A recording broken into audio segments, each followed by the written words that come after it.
Present. Um, cool. It says we're now live here. So this is it. We're going.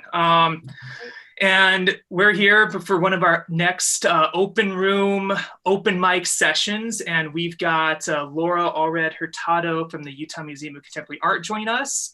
And just hope for a kind of lively discussion to some of her insights as the director of the museum, but also maybe some possible question that might deal with her kind of curatorial decisions that might be made going forward, thinking about quarantine, etc. So Laura, I'll give it up to you and you a chance to kind of just talk maybe a bit about your background and maybe how you kind of arrived to the position at UMOCA, as much or as little as you want to go into on that, I guess.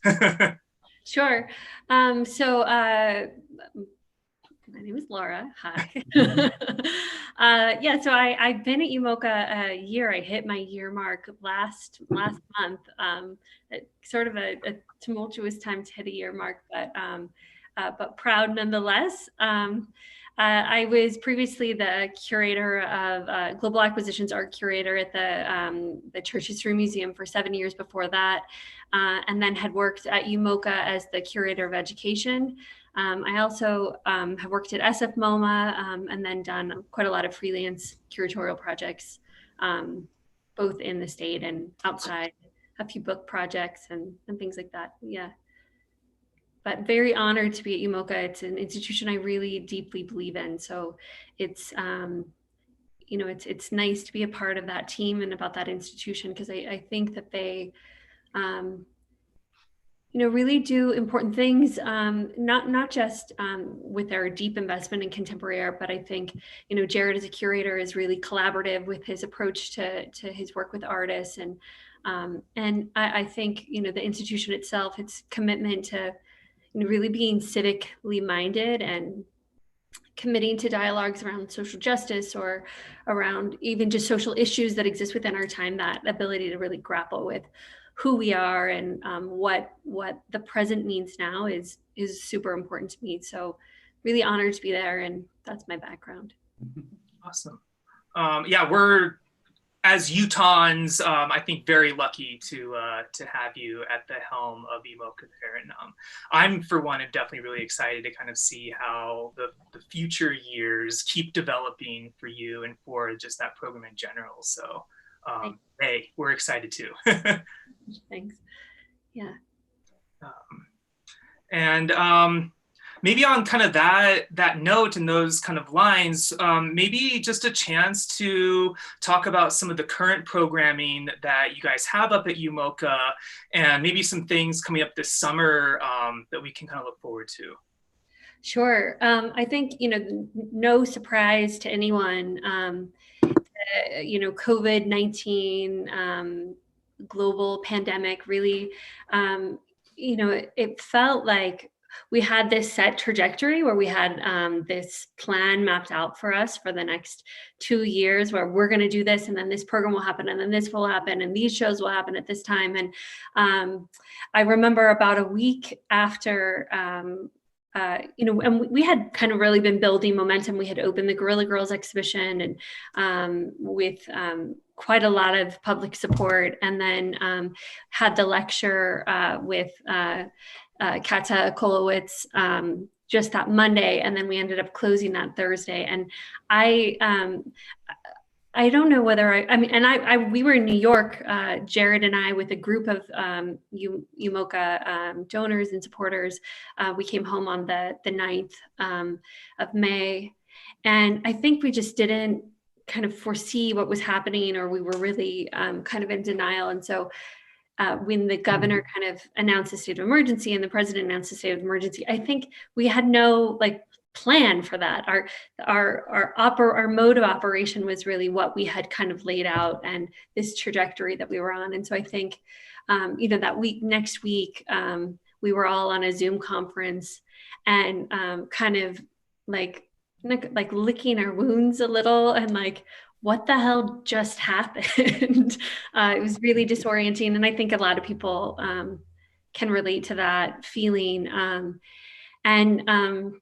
those sort of shifts, we were talking earlier about how that shifts your teaching practice, how it shifts everything. And I really have to give, kudos to our team, because I think they were able to really be very agile and to adjust within that space of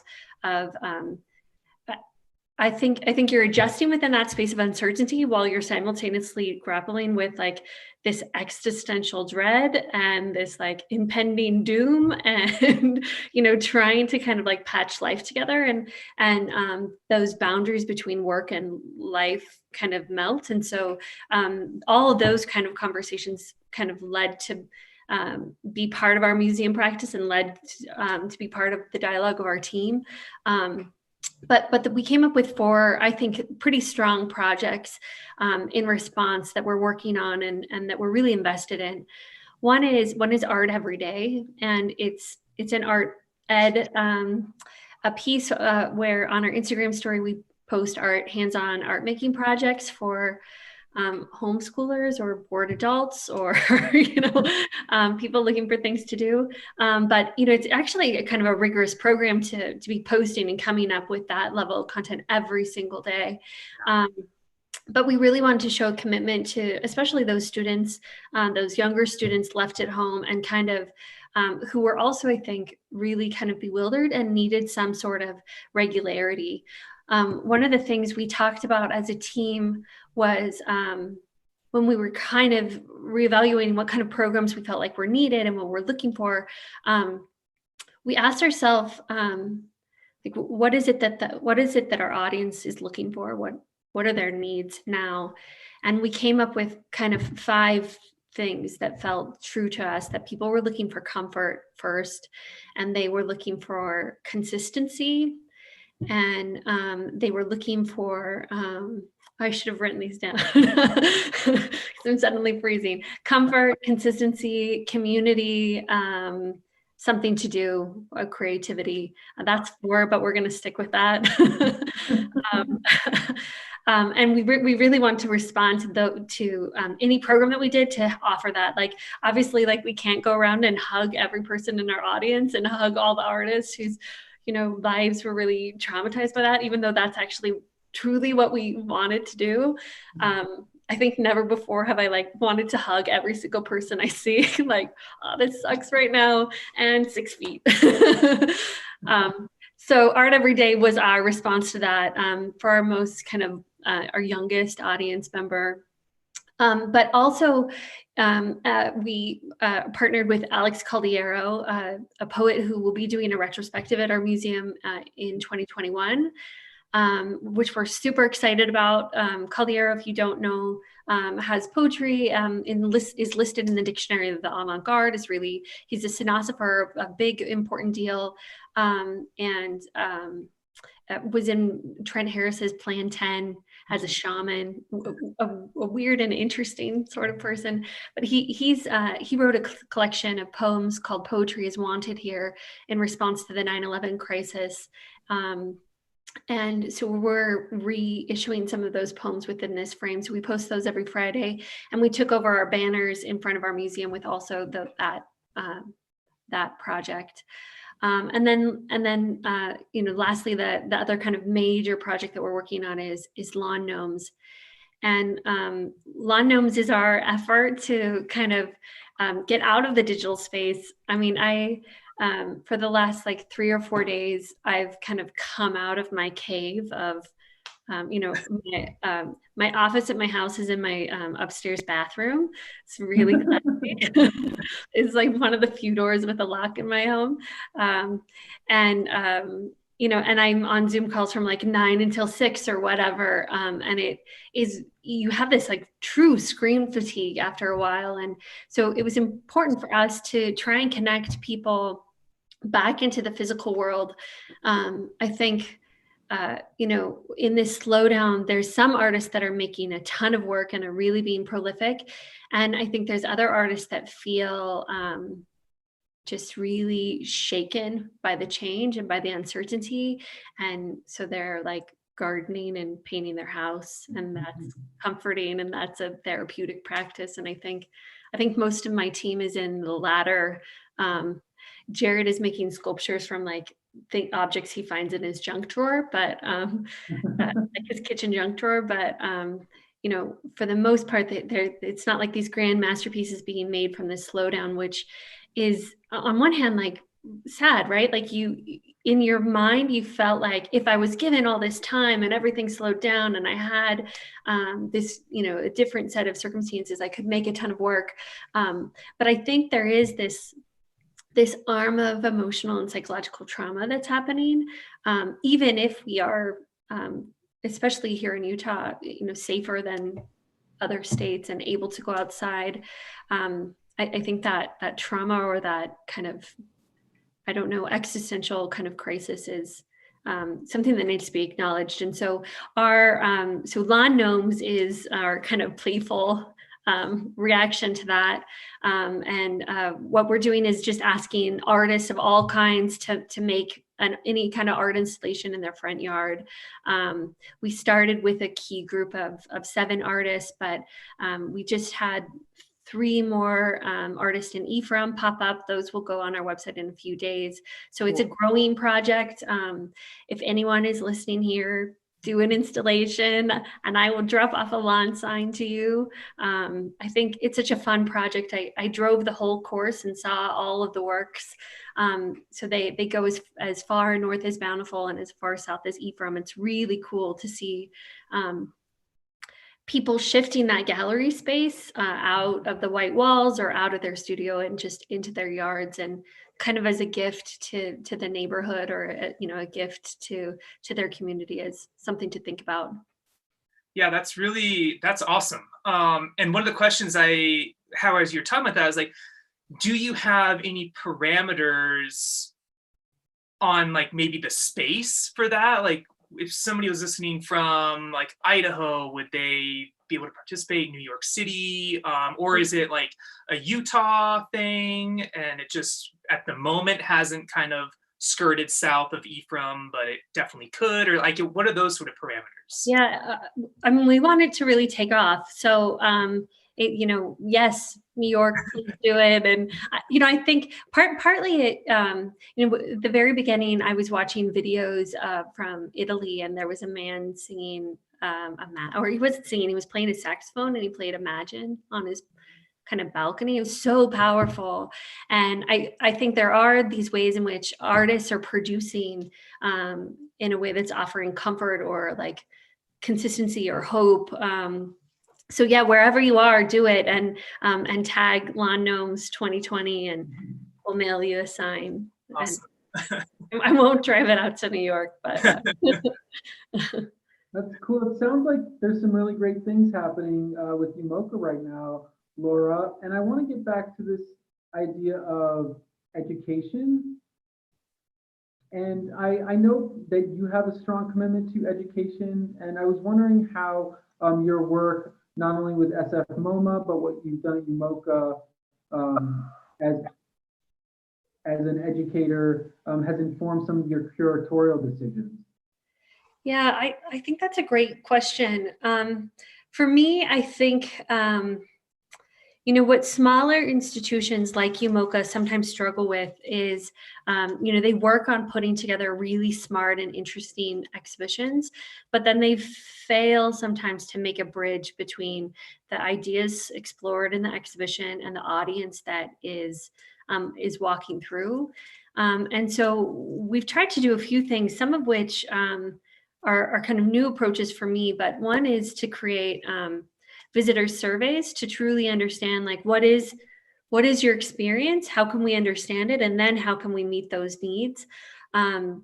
So we've done those in part on a targeted list through a strategic plan, where we are really casting a wide net of who are the thinkers and influencers, not just in the art world, but in the city and state at large. And then also who's walking through our door and what things are they asking for. And so we've tried to just make some things that when you say them out loud, they feel like really micro changes, but we're hoping they're truly impactful. Like the first thing was like where we put the brochures. You don't just get them at the front desk, like they are in the gallery. And then the way that the tone of the brochures is written is we've scrubbed it a little in a little different way, trying to define things first and foremost.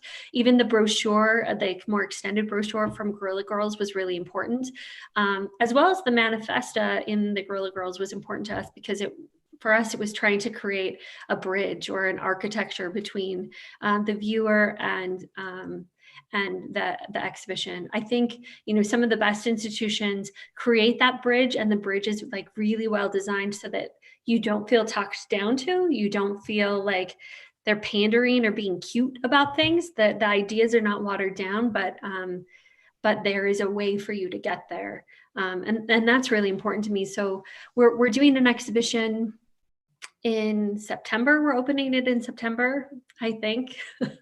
That's the plan. We're opening in September, and it's our first extended book since 2017, and that's a big deal to have a publication.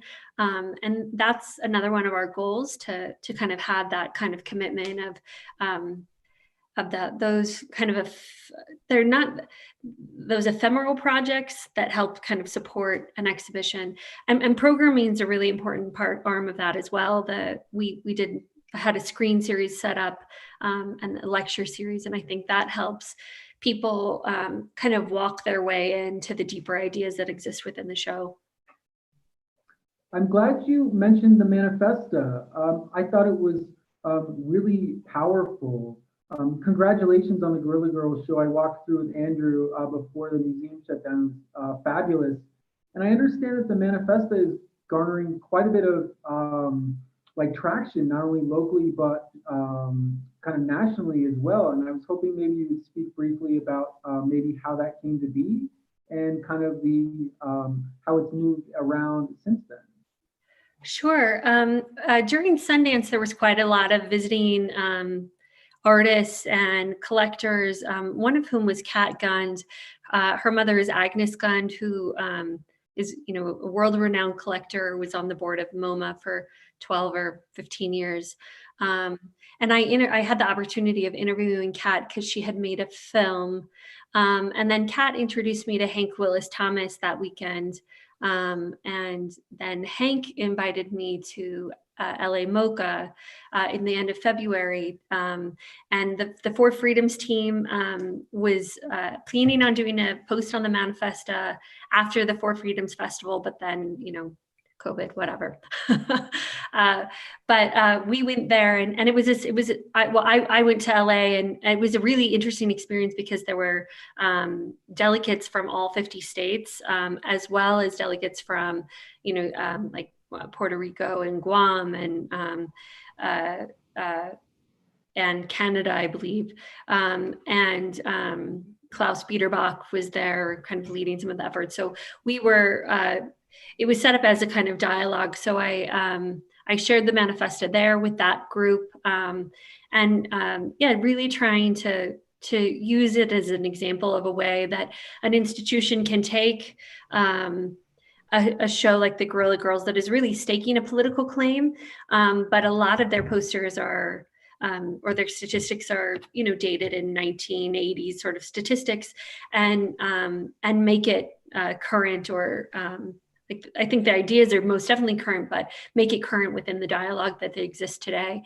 And one of the things I learned while I was out there, which I was kind of shocked and ashamed that I didn't know, was that while we were celebrating this 150th anniversary of the women's right to vote, I learned that actually Utah was the last state in which Native Americans received the right to vote in 1962. Shockingly terrible. So we had planned on creating some dialogue around that and programming around that. And we may still, depending on kind of what is permissible as we reopen.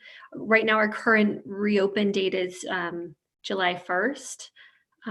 That's our plan, but I'm not sure what gatherings look like or what people's comfortability is. So we're still kind of, in that space where we are imagining things in a physical world and existing within a digitally mediated world as well. So it's an interesting space. It is, definitely. Josh, did you have any more questions that you wanted to? Yeah, I'm so interested in that Guerrilla Girls show because it seems timely. the Guerrilla Girls were so adept at kind of operating in a pretty digital environment, but using like contemporary like practices in a way where they were almost hijacking like advertising techniques and using them to their advantage. And we see a lot of that happening now, but in a digital context as well, where artists are in a way kind of utilizing some of those kind of same techniques, but across different platforms, which I think is really cool. And it makes me think like going forward, as museums are unfortunately having to temporarily close their doors, maybe does that open up new opportunities for digital exhibition spaces and what that might mean? Yeah, we've gone back and forth about kind of what does it look to install a digital show and to have a show born digitally and exist digitally. I think there's something really powerful about that. There's I don't know if you've been following like the Park Collective. I think is doing some really interesting things right now with their digital exhibitions. And we also, right when COVID happened, we started to put together virtual exhibitions, which are essentially making a physical exhibition digital, which is, I think, a different question than what you're asking, actually. There were lots of institutions that kind of rushed to do that in order to say, like, they're still up. The work that we did is still up. I think that they have their problems. Virtual exhibitions. I think a lot of us, while we rushed to put them out, not a lot of us have visited exhibitions virtually. Have you visited museums? No. Yeah. Not in the same way. And I think because the pieces were designed not for that. Yeah. Yeah. And I think one of the interesting things about the Park Collective one, and maybe it's because I've also been thinking a lot about this like idea of layering and recontextualization of ideas. But any piece that exists on Instagram platform could potentially be a piece for that show captured under the hashtag. And so making some of the decisions they make based on that hashtag, I think is really interesting. Because they can gather any image that exists could potentially be a part of that show, unlike maybe a typical gallery where not any image might be even considered. But at this point in the digital realm, almost any image can be considered. So I don't know if that's not really a question, it's just more like a thought. Sure. It kind of flattens the process, right? And so that you can you can gather together an Instagram show and not have to physically collect the objects. Like it could stay in New York, it can stay in Australia or whatever, and you can gather them as a kind of curated experience. I think some of the reasons why we've been hesitant against it is we as an institution have really had a firm commitment of compensating the artists that exhibit within our space. And so I think we feel kind of conflicted, like, well, if we do that, what does compensation look like? Are we launching an exhibition? And how do we then compensate those artists? And what does that look like? And how do we not, like so much is asked of artists, like, hey, make work for this, and we're not going to compensate you, and we're just going to exploit you. I mean, I don't want to use that kind of language, but that does happen. And so I think we've been kind of maybe even overly sensitive to where artists are at right now and wanting to like kind of give them space.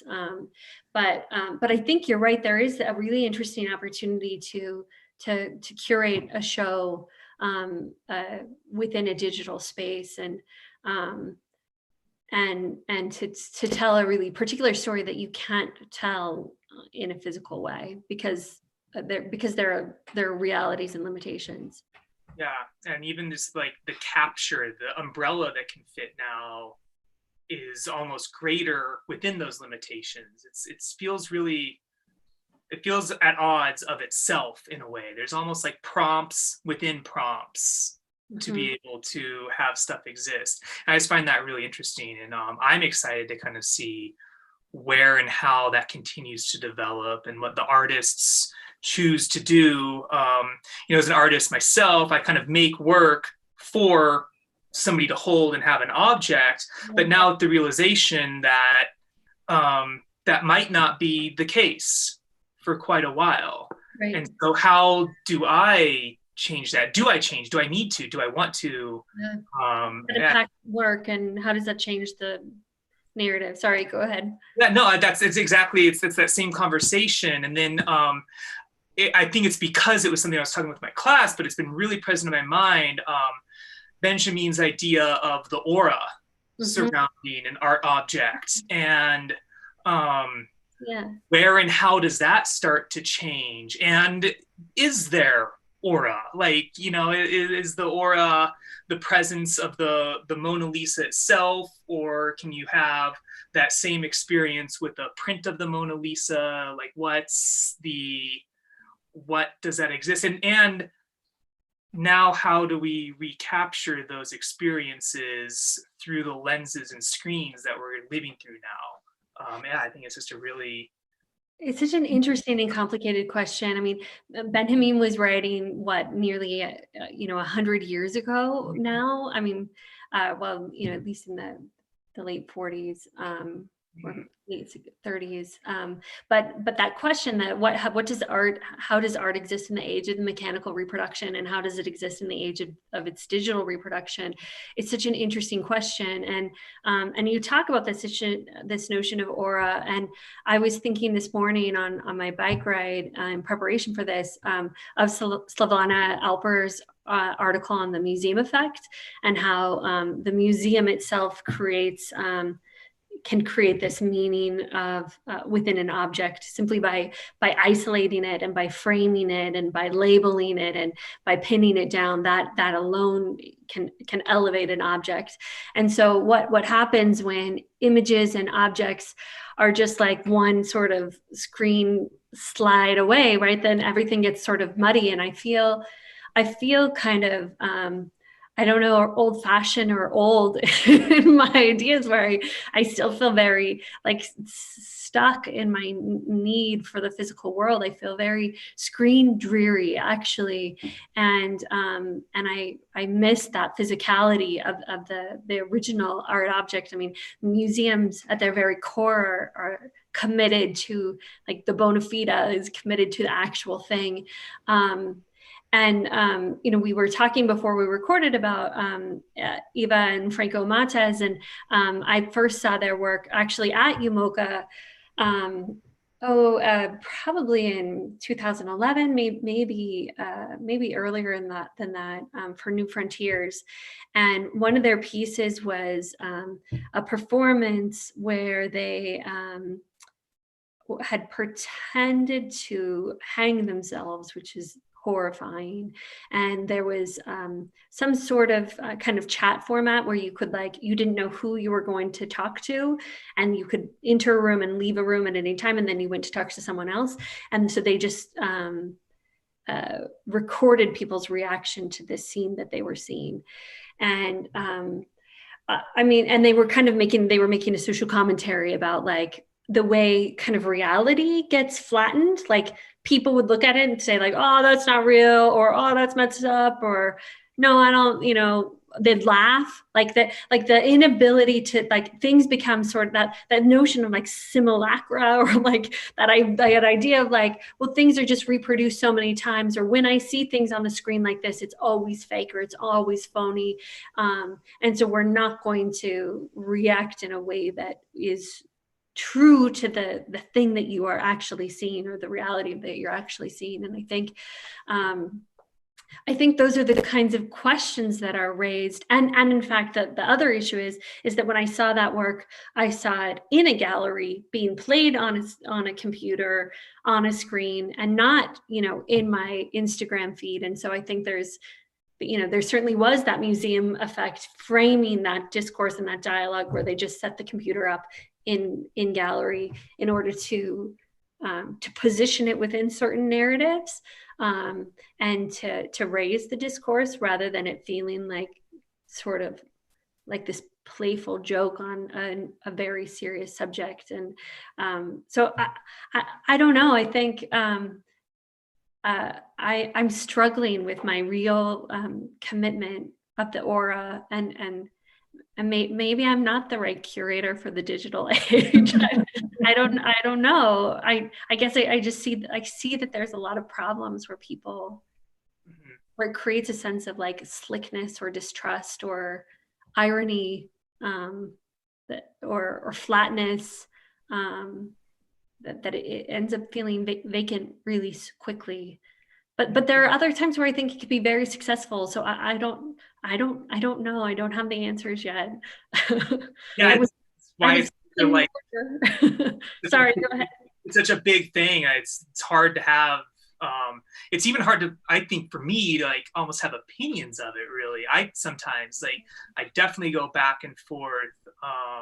It's tricky. It's big, and it's different. I think that's the thing. Like being academically trained and kind of staying within that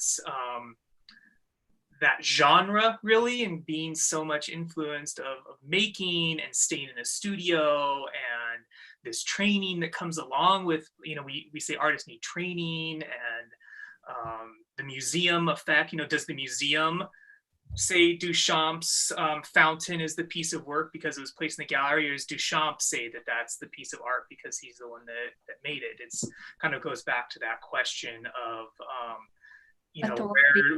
what is the art object? Is it the artist? Is it the institution? There's so many parallels, but variables that go within there. Yeah, and slippage too, right? Because if you claim the authorities within the institution, then you're really like there's a lot at stake with that sort of claim. And if you claim that it's the artist, there's a lot of stake in that claim.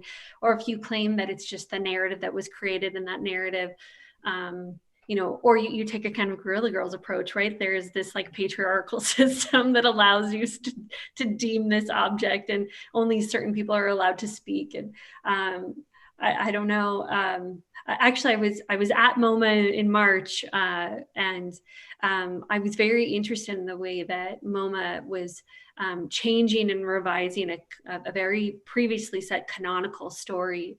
And when they introduced Duchamp, they very quickly introduced his sister, Suzanne Duchamp, who I had never heard of.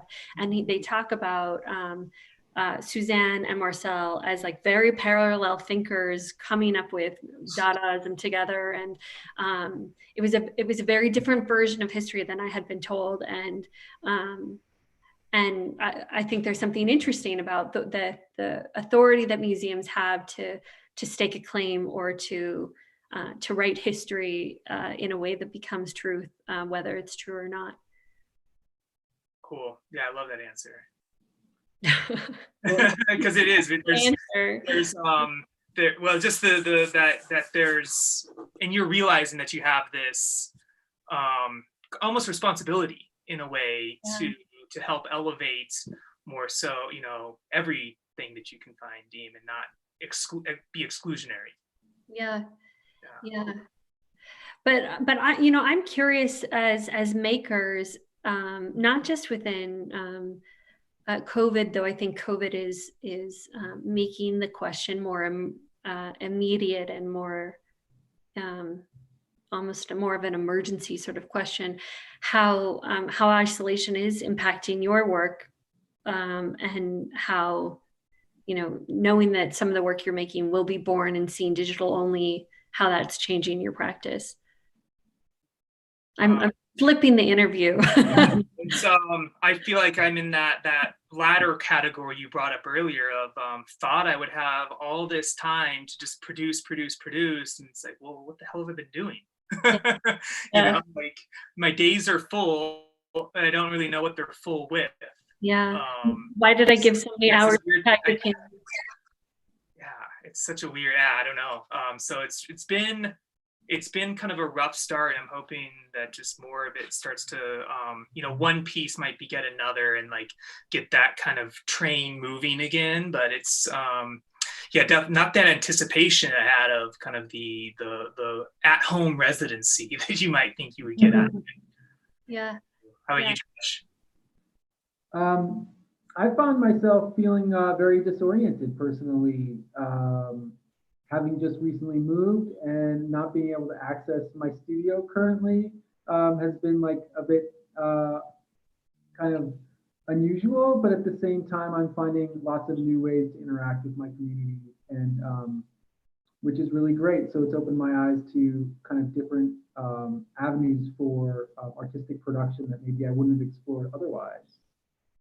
And speaking back to Laura, what you were saying about this notion of like this slippage going back and forth between the digital and the analog, I'm seeing that more and more with the work that artists are producing, which I think is fascinating. And unfortunately, I have to kind of ask, we have to end. We're trying to keep our interviews at 30 minutes. But before we do, Laura, I want to give you the opportunity to plug anything that you have going on that you would like our audience to be aware of, or any other things associated with UMOCA that you'd like to maybe mention before we conclude our interview. Oh gosh, well, we were leaving on a cliffhanger, I feel. But I think it's an unresolved question.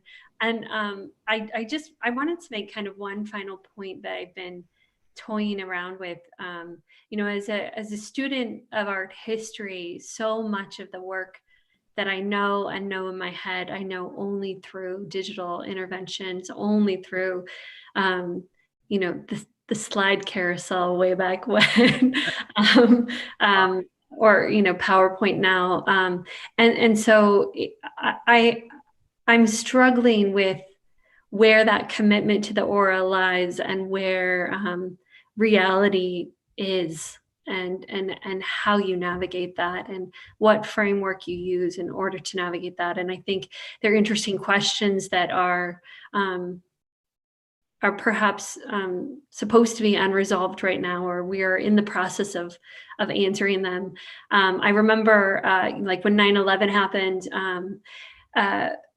the feeling at the time was like, it's too soon to make art. Like 2001, 2002, to even 2003, too soon to make art. I think Don DeLillo's book in 2005 was like one of the first kind of major works to respond to it, because I think it takes time to kind of process like what the hell happened and what does it mean, and where are the tentacles and how do they touch. And I do think sometimes things take time to process, and we've all, as a globe and as our little micro community and as a globe, have experienced just like rapid, crazy change that keeps changing, and the rules keep being redefined, and the modes of engagement keep changing. And I guess if I have one final thing, it would be hang in there, and you're not alone, and, you know, wash your hands